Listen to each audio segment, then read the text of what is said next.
जय हिंद छात्रों, आपका अपना यूट्यूब चैनल ज्ञान गंगा एजुकेशन में स्वागत है। आज हम पढ़ने जा रहे हैं डेलेट अंतिम वर्ष के अंतर्गत विषय है हिंदी भाषा शिक्षण स्तर 2 के अंतर्गत आज हम इकाई 4 भाषा और विचार के संबंध में जानेंगे और भाषा और विचार के संबंध में अलग अलग तथ्यों के सामने उसको स्पष्ट किया गया है। इसके पहले हमने जाना कि सपीर पूर्व प्राकल्पना के अंतर्गत उसमें कहा गया है कि भाषा और विचारों का बनना दोनों अलग अलग प्रक्रिया नहीं है, भाषा है तो विचार है।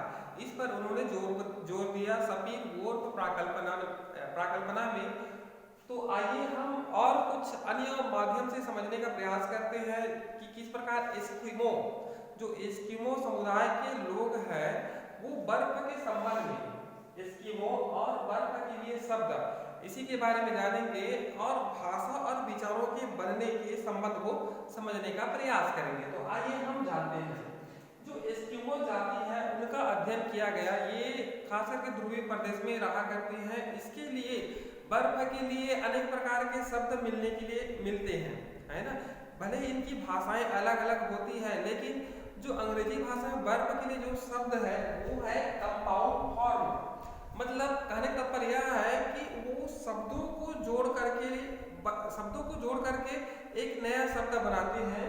जैसे कि हम देखते हैं, आइए स्नोबॉल, ठीक है, स्नोबॉल अर्थात बर्फ का गोला, and snow flag, sky blue, semi circle. इस प्रकार वो शब्दों को जोड़ करके क्या करते हैं, बर्फ के बारे में अपना क्या देते हैं, विचार देते हैं, बर्फ के बारे में अपना स्वरूप ढांचा तैयार करते हैं। इस प्रकार दो शब्दों को जोड़कर वो बर्फ के लिए नए शब्द बनाते हैं और अंग्रेजी में इस प्रकार के उनका शब्द बनता है, ठीक है। लेकिन कुछ और दृष्टिकोण से आइए देखते हैं। इस दृष्टिकोण से देखेंगे कि जो स्नोफॉल है अर्थात जो हिमपात होता है, इसके लिए अंग्रेजी में कौन कौन से शब्द है, आइए इनको समझने का प्रयास करते हैं। सबसे पहले देखते हैं स्लेट बर्फीली बारिश, स्लश गलती बर्फ, फ्रॉस्ट पाला, और ये क्या है, ब्लाइजर्ड बर्फीली तूफान, अवेलगेंस हिमस्खलन, और ये ड्रिफ्ट पाउडर। मतलब ये अनेक प्रकार के जोड़ करके, ठीक है, जोड़ करके उनके लिए शब्द बने गए हैं बर्फ के लिए। तो इस प्रकार कह सकते हैं कि जो उनके जो विचार है, ठीक है, विचार और भाषा के बीच जो संबंध बन रहा है वो भाषा के माध्यम से हो रहा है। बिना भाषा के विचारों का बनना मुश्किल है, ठीक है, इसलिए उसको जोड़ दिया गया। इस प्रकार हम कलर के संबंध में हम कहते हैं कि हल्का सफेद, हल्का काला, हल्का भूरा। इस प्रकार से हम हल्का भूरा, है ना, जोड़ देते हैं। हमारे पास क्या होता है, जब शब्द नहीं होते हैं तो हम उसमें ऐड कर देते हैं, हल्का सफेद, हल्का काला, हल्का नीला, आसमानी पीला या आसमानी नीला। इस प्रकार से हम क्या करते हैं, उसमें ऐड करते हैं। ठीक उसी प्रकार एस्किमो समुदाय के जो लोग हैं, है ना, उनके पास शब्द न होने के कारण बर्फ के अलग अलग नामों को यहाँ पर व्यक्त किए हैं कि ऐसा ऐसा बर्फ होता है। इस प्रकार वो शब्दों को जोड़ करके यह विचार किए हैं। तो ये हो गया आपका एस्किमो और बर्फ के लिए शब्द। आइए देखते हैं, नई भाषा सीखने से आपके सोचने का तरीका बदलेगा क्या, ये प्रश्न है और ये आपके सामने भी लागू होता है। जब आप नई भाषा सीख रहे हैं, उदाहरण के लिए संस्कृत सीख रहे हैं, उर्दू सीख रहे हैं, अंग्रेजी सीख रहे हैं, तो आपका सोचने का तरीका बदलेगा क्या। तो यहाँ पर कहा गया हाँ, बिल्कुल नहीं बदलेगा, क्योंकि जब हम नई भाषा सीखते हैं तो हमारी भाषा तो भिन्न भिन्न होने के कारण हम अपने अंतर्दृष्टि के अनुसार उसको सीखते हैं। इसलिए हमारे सोचने का तरीका नहीं बदलेगा, क्योंकि हम अंग्रेजी भाषा जानेंगे तभी हम अंग्रेजी भाषा में सोच पाएंगे। इसलिए कह सकते हैं कि नई भाषा सीखने पर हमारे सोचने का तरीका नहीं बदलेगा, क्योंकि हम जिस भाषा को जानते हैं हम उसी भाषा में ज्यादा क्या कर पाएंगे, सोच पाएंगे, अपना विचार दे पाएंगे, अपनी अनुभूति को व्यक्त कर पाएंगे। इस प्रकार कह सकते हैं कि नई भाषा सीखने से आपके सोचने का तरीका नहीं बदलेगा। तो ये हो गया आपका ये प्रश्न। चलिए चलते हैं नेक्स्ट। इसके पहले हमने जाना कि भाषा और विचार का संबंध है। तो बिल्कुल हाँ, भाषा और विचारों का संबंध गहरा संबंध है, क्योंकि भाषा के माध्यम से विचार बना। लेकिन कुछ तथ्य ऐसे हैं जहाँ पर भाषा न होने के कारण हम विचारते हैं, लेकिन हमारे पास उसके लिए एक शब्द नहीं होता। कहने का तात्पर्य है कि एक निश्चित शब्द न होने के कारण विचारों का ढांचा सही ढंग से नहीं बन पाता है, लेकिन जो विचार है, ठीक है, जो विचार है हमारी भाषा को कुछ हद तक प्रभावित करती है, हमारी सोचने समझने की शक्ति को प्रभावित करती है। तो इस प्रकार भाषा और विचार का बहुत गहरा संबंध है, या कहें कि एक सिक्के के दो पहलू कहेंगे तो गलती नहीं होगी। तो ये हो गया आपका इकाई 2 अर्थात अध्याय 2, और आइए जानते हैं अध्याय 3। अध्याय 3 में है भाषा व्यक्ति के लिए क्यों आवश्यक है। ये जो एक प्रश्न बना है ये एक वास्तविक में पाठ है। अध्याय 3 के अंतर्गत भाषा व्यक्ति के लिए क्यों आवश्यक है, तो प्रत्येक व्यक्ति के लिए भाषा बहुत ही आवश्यक है। अगर हम जानवरों की भाषा की बात करें तो जानवरों की जो भाषा होती है वह सार्थक नहीं होती, अर्थात स्पष्ट नहीं होने के कारण हम उनकी जो मनोभाव कहें या जो वो आवाज निकालते हैं उसकी भाषा को हम नहीं समझ पाते। लेकिन कुछ जानवर ऐसे हैं जो मनुष्यों की भाषा की नकल करते हैं, जैसे कि चिंपांजी, तोता, मैना, अनेक प्रकार के जो ऐसे जानवर हैं वो हमारी भाषा अर्थात जो हम बोलते हैं मनुष्य, उस भाषा की नकल करते हैं। तो मनुष्य के लिए भाषा बहुत ही आवश्यक है। बिना भाषा के मनुष्य के जीवन संभव नहीं है। किसी महान कवि ने कहा है कि अगर इस संसार में भाषा ना होती तो गूंगों की बस्ती में अर्थात गूंगों की विराट बस्ती में तब्दील हो जाता। इस प्रकार से उस महाकवि ने कहा है। इसलिए मनुष्य के लिए भाषा बहुत ही आवश्यक है, और कहे कि भाषा के माध्यम से हम अपनी संस्कृति को फलने फूलने का अवसर प्रदान करते हैं और सांस्कृतिक धरोहर विश्व के सामने हम रखते हैं। साथ ही साथ बच्चों के दृष्टिकोण से बात करें तो बच्चे के लिए भी भाषा बहुत ही आवश्यक है, और कहा ही जाता है कि हर 4 साल का बालक भाषा दृष्टि से व्यस्त होता है ना। वह भाषा से दूसरों से के सामने विचारों का आदान प्रदान करता है, संप्रेषण का एक अच्छा माध्यम बनाता है। भाषा ही एक जरिया है जो एक व्यक्ति से दूसरे व्यक्ति को आपस में जोड़ता है। भाषा ही एक ऐसा कहे संपर्क का साधन के रूप में कार्य करता है जिसके माध्यम से हम अनेक वस्तुओं से संपर्क स्थापित करते हैं और दुनिया को एक नई पहचान देते हैं। हमने मनुष्य ने भाषा के माध्यम से अलग अलग चीजों को अलग अलग नाम दिया है। आज कहें कि भाषा के माध्यम से जितने भी पुराण है, महाभारत, रामायण, भागवत गीता, वो आज हम अपने सामने क्या कर रहे हैं, पढ़ रहे हैं। लिखित भाषा के रूप में बात करें तो अगर मौखिक भाषा में होती तो उसमें कुछ परिवर्तन हो जाता, अगर वो लिखित भाषा में है इसलिए आज हम जैसा है वैसे हम पढ़ रहे हैं। इसलिए भाषा का महत्व हमारे जीवन में बहुत ही आवश्यक है। बिना भाषा के हमारा जीवन या हमारा अस्तित्व नहीं के समान है। जिस प्रकार आदि मानव हुआ करते थे, आदि मानव उतने सभ्य नहीं थे, है ना, वो भी उस समय भाषा बोलते थे लेकिन वो इशारों में बात करते थे। लेकिन आज आदि मानव से उठ करके सभ्य समाज की ओर अग्रसर हुआ, हमारा समाज सभ्य हुआ है। और भाषा के मामले में कहें तो मजबूत हुआ है। तो उस दृष्टिकोण से भाषा हमारे लिए बहुत ही आवश्यक है।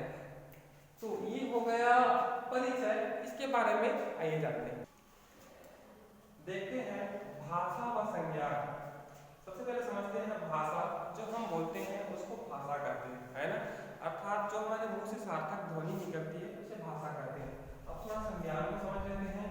संज्ञान क्या है, अर्थात हमारी जो समझ किसी वस्तु के बारे में, किसी प्राणी के बारे में जो हमारी समझ बनती है, हमारी बुद्धि में एक प्रकार से समझ बनती है, उसको बोलते हैं संज्ञान। संज्ञानात्मक विकास का सिद्धांत कि जीन प्याजे ने भी दिया है और अनेक शिक्षाविदों और मनोवैज्ञानिकों ने सिद्धांत दिया है। तो यहाँ पर संज्ञान अर्थात कहें समझ, भाषा और समझ। तो आइए समझते हैं। मनुष्य एक ऐसा प्राणी है जो केवल शब्दों में ही नहीं समझता, शब्दों में ही नहीं समझता, बल्कि मनुष्य वाक्यों में समझता है। लेकिन ऐसा नहीं है कि हम बिना शब्द के हमारी सोच सीमित हो जाएगी, ठीक है, बिना शब्द के हमारी सोच सीमित हो जाएगी। और शब्द ही ऐसा माध्यम है जो एक, जिस प्रकार माला है ना, माला छोटे छोटे मोतियों से मिल करके एक माला तैयार होता है, ठीक उसी प्रकार शब्दों से मिल करके वाक्य का निर्माण होता है। इसलिए हम शब्दों को अछूता नहीं रख सकते, ठीक है। और शब्द ही हमारी संज्ञान को प्रभावित करती है, हमारी सोचने की क्षमता को, हमारी समझने की क्षमता को, हमारी विचारात्मक सोच को प्रभावित करती है। इसलिए भाषा को हम यहाँ पर अकेला नहीं छोड़ सकते या भाषा की उपेक्षा नहीं कर सकते। इसलिए भाषा को जानने के लिए संज्ञान की महत्वपूर्ण भूमिका होती है। जिस प्रकार हमें अंग्रेजी सीखना है ना, इसके लिए समझ की आवश्यकता होती है ना। तो इस प्रकार कहा गया है, क्या कहा गया है, इसमें अनेक जो विद्वान हैं उनमें मतभेद है, अलग अलग विद्वान हैं, उसमें मतभेद ये है कि भाषा सोच को प्रभावित करती है या सोच भाषा को प्रभावित करते हैं। इसमें मतभेद है और इसमें मतभेद जारी रहेगा जब तक सही उत्तर न मिल पाए। जिस प्रकार हमने सुना है ना कि पहले मुर्गी आई कि अंडा आई, है ना, इस पर अभी शोध चल ही रहा है। ठीक उसी प्रकार पहले भाषा आया कि विचार आया, ठीक उसी प्रकार भाषा सोच पर आधारित है या सोच भाषा पर आधारित है, यह एक प्रश्नवाचक चिन्ह बनकर रह गया है। लेकिन शिक्षाविद इस पर क्या कर रहे हैं, अपना अपना विचार देने में लगे हुए। आइए चलते हैं नेक्स्ट, आइए चलते हैं भाषा की संज्ञान की भूमिका, है ना। भाषा के बारे में जानते हैं कि किस प्रकार भाषा का संज्ञान की भूमिका है। आइए हम अपने शब्दों में समझने का प्रयास करते हैं। भाषा सीखने में संज्ञान की क्या भूमिका है या समझने में भाषा की क्या भूमिका है। थोड़ा सा देखते हैं संज्ञान में भूमिका, मतलब समझने में भाषा की भूमिका, समझने में भाषा की भूमिका। जैसे कि हम कुछ भी सीख रहे हैं, जैसे कि एक शब्द आता है अंग्रेजी में इंग्लिश ही मान लीजिए, है ना। अब ये भाषा है, अंग्रेजी एक भाषा है, ठीक है। इसको समझने में, है ना, भाषा की महत्वपूर्ण भूमिका है। किसी भी शब्द के बारे में समझने में भाषा की महत्वपूर्ण भूमिका है। जैसे कि आपने सुने होंगे रेलगाड़ी, है ना, जो दो शब्दों से मिलकर बना है, रेल और गाड़ी, है ना। लेकिन इसको हिंदी में क्या कहते हैं, तो इसके लिए हमें इसका डिक्शनरी देखना पड़ेगा, है ना, जो भाषा में क्या क्या है। तो उनको कहा जाता है लौहपथगामिनी, ठीक है, रेलगाड़ी को लौहपथगामिनी कहा जाता है। तो इस प्रकार अगर उसके बारे में हमारे पास शब्द रहेंगे तो हम उसके बारे में ज़्यादा से ज़्यादा समझ बना पाएंगे। ठीक उसी प्रकार ये जो हमारा दमोधारा क्षेत्र है ना, जो दमोधारा क्षेत्र है, यहाँ के लोग इस क्षेत्र के बारे में ज़्यादा जानेंगे और बाहरी व्यक्ति यहाँ आकर के, है ना, इस क्षेत्र के बारे में जितना ज़्यादा जानने के प्रयास करेंगे उतना जान सकेंगे, लेकिन पूर्ण रूप से पूरी जानकारी नहीं प्राप्त कर सकेंगे, है ना। तो वह होता है अपनी भाषा, अपनी मातृभाषा पर ज़्यादा समझ बनती है। इसी प्रकार भाषा का संज्ञान में भूमिका है, ठीक है, भाषा का समझने में भूमिका है। प्रत्येक मनुष्य की एक अपनी भाषा होती है और उसी भाषा के माध्यम से वह समझता है। सिंपल सी बात। आइए अब जानने का प्रयास करते हैं कि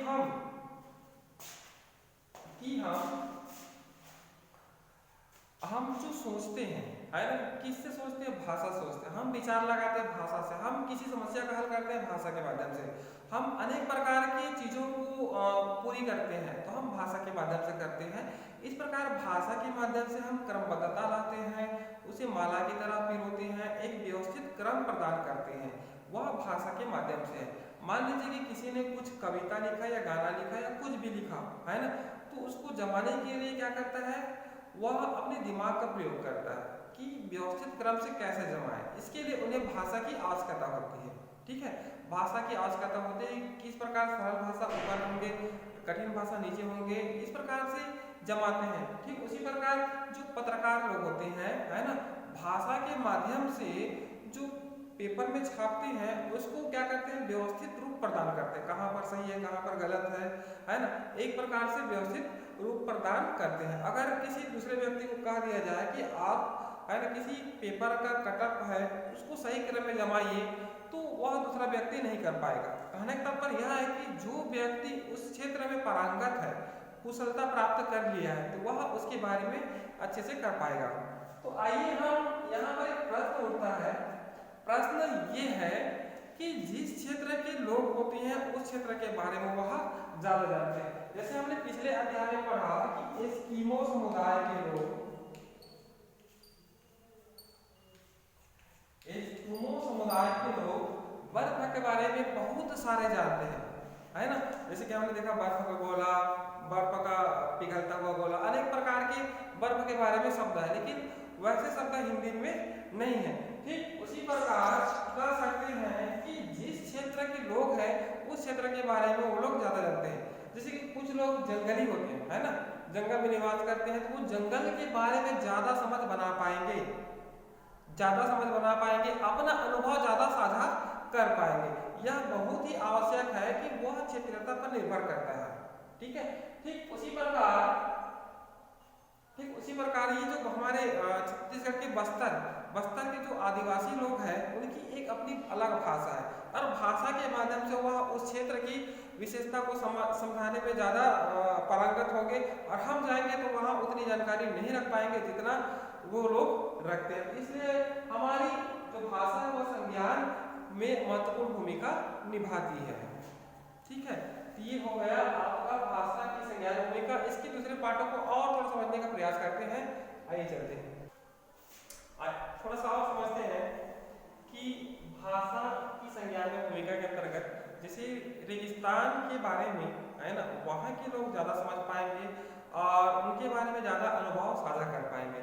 उसी प्रकार बर्फ के लोग या बर्फीली क्षेत्र के लोग बर्फ के बारे में ज़्यादा अनुभव दे पाएंगे, ज़्यादा अपना विचार दे पाएंगे। ठीक उसी प्रकार वो अपने अपने क्षेत्र के बारे में ज़्यादा जानते हैं। तो यह बहुत ही आवश्यक है कि वो अपने क्षेत्रीयता के आधार पर भाषा के माध्यम से समझ बनाने में ज़्यादा अहम भूमिका निभाते हैं। इस प्रकार क्या है, भाषा की संज्ञान में भूमिका होती है। तो आइए एक मनोवैज्ञानिक है,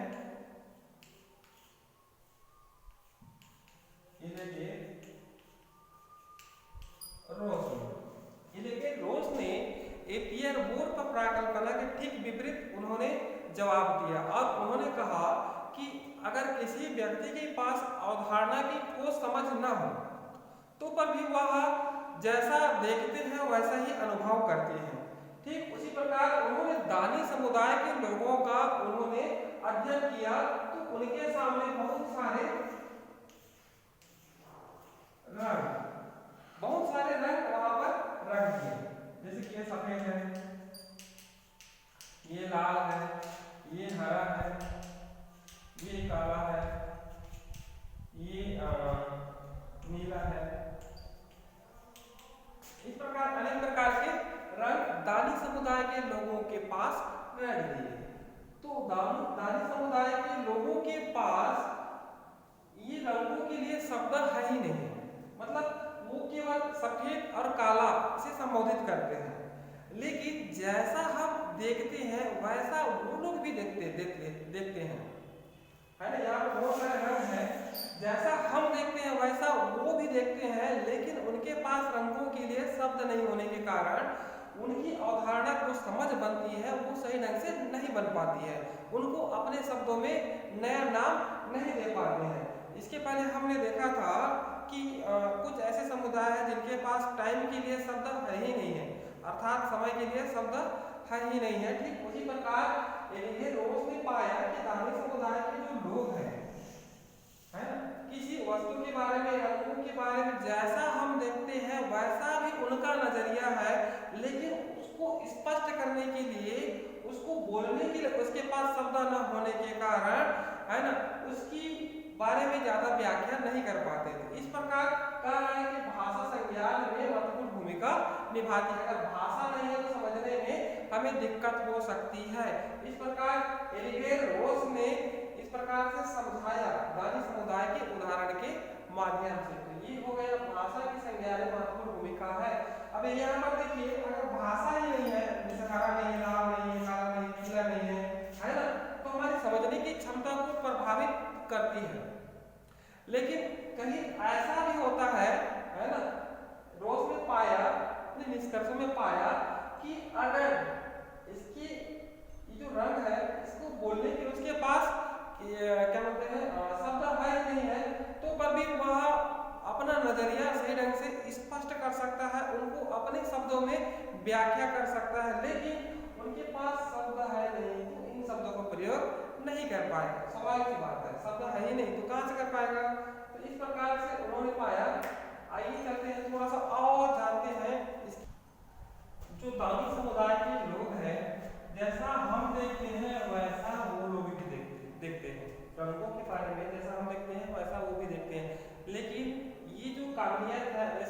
जैविक काबिलियत है ठीक इसी प्रकार ये जो दानी समुदाय के लोग हैं उनकी भी जैविक काबिलियत है। इसके लिए उसकी जो रेटिना है या हमारी रेटिना है वो जिम्मेदार है कि रंगों के बारे में हमारी समझ कैसे बनती है। लेकिन वो लोग सफेद और लाल में फर्क नहीं कर पाते या अंतर नहीं कर पाते, इसके लिए उनके पास शब्द है ही नहीं, तो कहाँ से अंतर कर पाएगा। और हम लोग इसके बारे में हमारे पास शब्द है तो हम बोलते हैं सफेद है, लाल है, हरा है, ये है, वो है ना। लेकिन बहुत सारे रंग ऐसे हैं जिनके बारे में हमें जानकारी नहीं है, तो हम क्या करते हैं हल्का सफेद, हल्का गाढ़ा, हल्का भूरा, हल्का लाल, इस प्रकार से हम उनको संबोधित करते हैं, है ना। लेकिन अगर शब्द होगा तो हम सही ढंग से उनके बारे में व्याख्या कर पाएंगे। इस प्रकार जो भाषा है अर्थात जो शब्द है संज्ञान की भूमिका को प्रभावित करती है। संज्ञान तो भाषा की संज्ञान में भूमिका है। हमारे पास जितनी भाषा होगी हमारी समझने की शक्ति उतनी ही ज़्यादा तीव्र होगी और ज़्यादा हम समझेंगे। अगर हमारे पास भाषा ही नहीं है तो समझने में हमें दिक्कत आएगी। आइए हम अनेक उदाहरणों के माध्यम से और समझने का प्रयास करते हैं।